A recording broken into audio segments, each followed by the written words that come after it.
તમારા એટલે કે આપણા વિસ્તારમાં તમને મળવા આવી રહ્યો છું.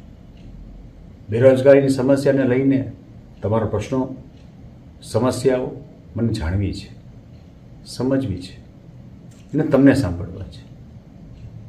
આપણી રૂબરૂ મુલાકાતમાં મને તમારા પ્રતિભાવ મુક્ત મને જણાવશો, જેથી સમસ્યાના મૂળ સુધી પહોંચીને નિવારણ કરી શકાય.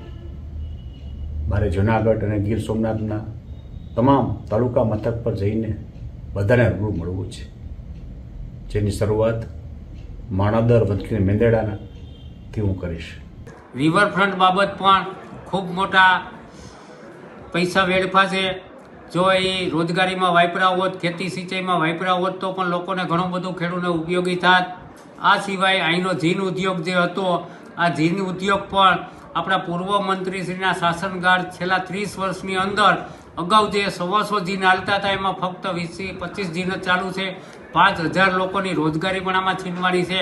ત્યારે અમારું ખાસ કહેવાનું એ થાય કે આ વિસ્તારમાં 30 વર્ષની અંદર કોઈને રોજગારી નથી આપી ગયા અને હવે આવું ખોટું નાટકના રૂપમાં જે અભિયાન ચલાવે છે એની સામે લોકોને જાગૃત કરવા માટે મેં આ લાઈવ ફેસબુક ચાલુ કર્યું.